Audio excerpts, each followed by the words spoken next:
जय माता दी दोस्तों आज गुप्त नवरात्रि का 5वां दिन है। गुप्त नवरात्रि के 5वें दिन माता छिन्नमस्तिका की पूजा और आरती की जाती है। माँ छिन्नमस्तिका को चिंतपूर्णी भी कहा जाता है।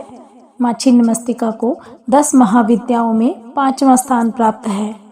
पौराणिक मान्यताओं के अनुसार माँ छिन्नमस्तिका मनुष्य की हर चिंता को दूर कर उनकी मनोकामनाएं पूर्ण करती हैं। माँ छिन्नमस्तिका का स्वरूप थोड़ा हटकर है। इस महाविद्या का संबंध महाप्रलय से है। इस महाविद्या को भगवती त्रिपुर सुंदरी का ही रौद्र रूप माना गया है। छिन्नमस्तिका देवी के हाथ में अपना ही कटा हुआ सिर लिया हुआ है और दूसरे हाथ में कटार है। दोस्तों, वैशाख महीने में छिन्नमस्तिका जयंती मनाई जाती है।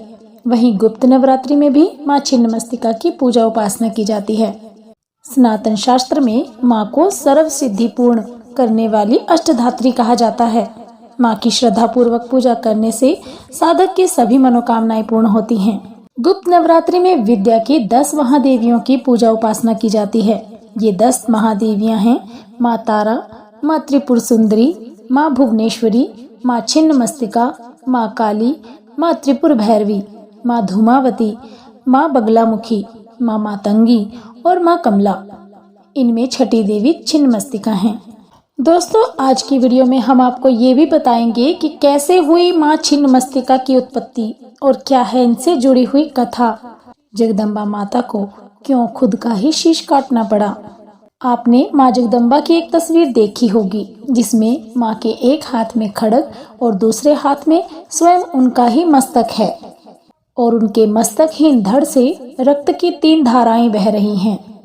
वे रक्त धाराएं 3 मुखों में प्रवेश कर रही हैं।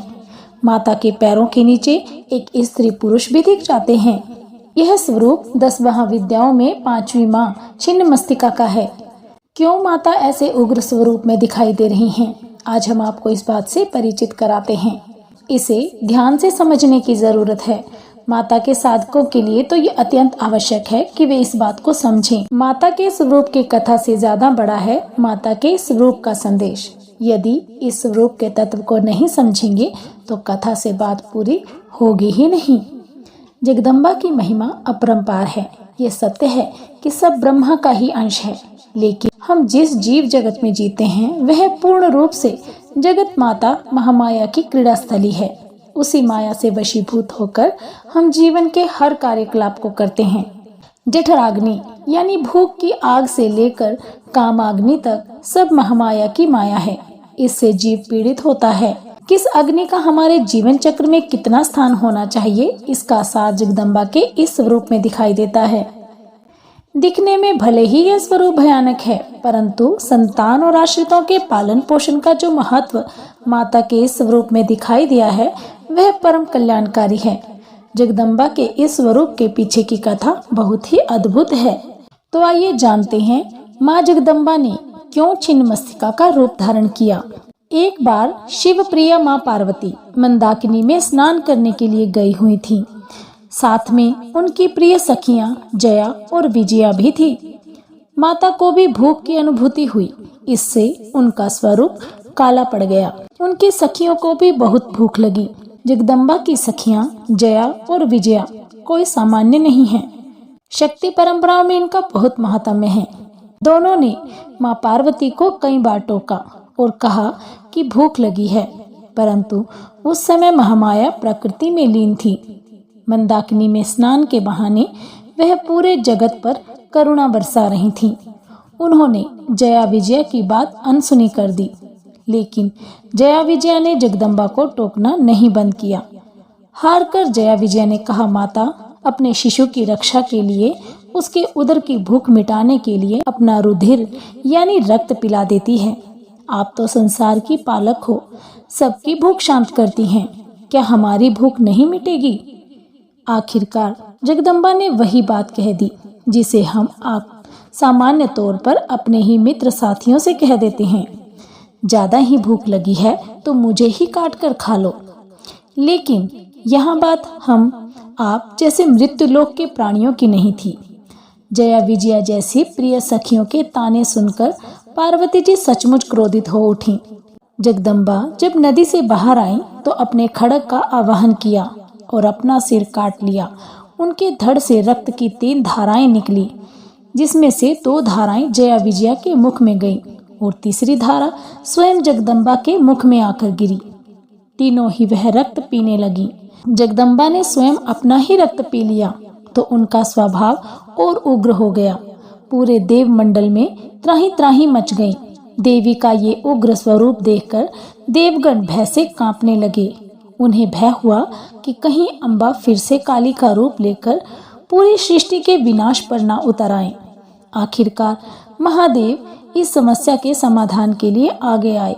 उन्होंने कबंध शिव का रूप धारण किया और देवी के प्रचंड स्वरूप को शांत किया।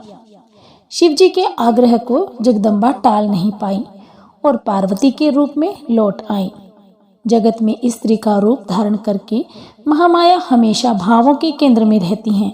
माँ, पत्नी, बेटी, बहन के रूप में जैसे वो जीवन के हर क्षण में स्थित हैं, ठीक उसी तरह वो इस धरती पर हर तरफ अलग अलग स्वरूप में मौजूद होती हैं। माँ छिन्नमस्तिका का स्वरूप उग्र है। यह देवी वह स्वरूप है जब वह पूरी सृष्टि से दुष्टों का विनाश करती जा रही थी। त्रिनेत्रधारी माता का कंठ सर्पमाला और मुंडमाला से सुशोभित है। खुले बाल, जीभा बाहर और आभूषणों से सजी मां नग्न अवस्था में हैं। सभी दिशाएं ही उनका वस्त्र हैं। बोलिए छिन्नमस्तिका माता की जय। तो आइए अब जानते हैं छिन्नमस्तिका माता के चरणों में हमें स्त्री और पुरुष क्यों दिखाई देते हैं। यह प्रतीत होता है कि माता के लिए अपने संतान की रक्षा कितने महत्वपूर्ण है। वह अपना मस्तक काट सकती है और उसे अपना रक्त पिला सकती हैं। पैरों के नीचे स्त्री पुरुष युगल प्रतीत हैं। काम इच्छा का बलपूर्वक दमन करना चाहिए। देवी स्वयं ही तीनों गुणों सात्विक, राजस और तामसिक का प्रतिनिधित्व करती हैं। ब्रह्मांड के परिवर्तन चक्र का प्रतिनिधित्व करती हैं, जो कहता है कि सृजन तथा विनाश संतुलित होना चाहिए। शीश काटना विनाश का प्रतीक है, तो रक्त पिलाकर भूख शांत करना सृजन का। बोलिए छिन्नमस्तिका माता की जय। तो आइए अब सुनते हैं छिन्नमस्तिका माता से जुड़ी हुई पौराणिक और प्रमाणिक कथा, जो 6000 वर्षों पहले भारतवर्ष में घटित हुई। छिन्नमस्तिका माता की पौराणिक कथा के अनुसार प्राचीन काल में छोटा नागपुर में रज नाम का एक राजा रहता था। राजा की पत्नी का नाम रूपमा था। इन्हीं दोनों के नाम से इस स्थान का नाम रजरूपमा पड़ा, जो बाद में रजरप्पा हो गया। एक कथा के अनुसार एक बार पूर्णिमा की रात में शिकार की खोज में राजा दामोदर और भैरवी नदी के संगम स्थल पर पहुंचे। रात्रि विश्राम के दौरान राजा ने स्वप्न में लाल वस्त्र धारण किए हुए तेज मुख मंडल वाली एक कन्या देखी। उसने राजा से कहा, हे राजन, इस आयु में संतान न होने से तेरा जीवन सूना लग रहा है। मेरी आज्ञा मानोगे तो रानी की गोद भर जाएगी। राजा की आंखें खुली तो वे इधर उधर भटकने लगे। इसी बीच उनकी आंखें स्वप्न में दिखी कन्या से जा मिली। वह कन्या जल के भीतर से राजा के सामने प्रकट हुई। उसका रूप अलौकिक था। ये देखकर राजा भयभीत हो उठा। राजा को देखकर वह कन्या कहने लगी, हे राजन, मैं छिन्नमस्तिका देवी हूँ। कलयुग के मनुष्य मुझे नहीं जान सके हैं, जबकि मैं इस वन में प्राचीन काल से गुप्त रूप से निवास कर रही हूँ। मैं तुम्हें वरदान देती हूँ कि आज से ठीक 9वें महीने तुम्हें पुत्र की प्राप्ति होगी। देवी बोली, हे राजन, मिलन स्थल के समीप तुम्हें मेरा एक मंदिर दिखाई देगा। इस मंदिर के अंदर शिलाखंड पर मेरी प्रतिमा अंकित दिखेगी। तुम सुबह मेरी पूजा करो। ऐसा कहकर छिन्नमस्तिका अंतर ध्यान हो गई। इसके बाद से ही यह पवित्र तीर्थ रजरप्पा के रूप में विख्यात हो गया। बोलिए छिन्नमस्तिका माता की जय। माता छिन्नमस्तिका की आरती। भैरवी भी भक्ति से दिन रात चरण पखारती। संग है विजया जया का रक्त धारा बह रही। लोक मंगल के लिए माँ कष्ट भारी सह रही। सिर हथेली पर रख सदा रख भक्त गण को तारती। आइए हम छिन्नमस्तिका की उतारें आरती।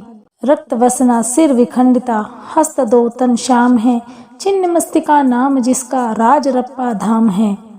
जो भवानी दुष्ट दैत्यों को सदा संहारती, आइए हम छिन्न मस्तिका की उतारें आरती। जो सती दुर्गा प्रचंडा चंडिका भुवनेश्वरी, सत्व रजतम रूपिणी जय अंबिका अखिलेश्वरी। जो कराली कालिका हैं और कमला भारती, आइए हम छिन्न मस्तिका की करें आरती। आइए माँ की शरण में और माथा टेकिए, दीनता दरिद्र दुख को दूर वन में फेंकिए। भक्त के कल्याण में जननी कहाँ कब हारती, आइए हम छिन्न मस्तिका की उतारें आरती। बोलिए छिन्न मस्तिका माता की जय। तो दोस्तों, कैसी लगी आपको हमारे द्वारा सुनाई गई ये वीडियो, हमें कमेंट बॉक्स में कमेंट कर ज़रूर बताइएगा। यदि आप हमारे चैनल पर पहली बार आए हैं तो हमारे चैनल को सब्सक्राइब किए बिना कहीं मत जाइएगा। बेल आइकन ज़रूर दबाएं ताकि आपको हमारी हर वीडियो की अपडेट प्राप्त होती रहे।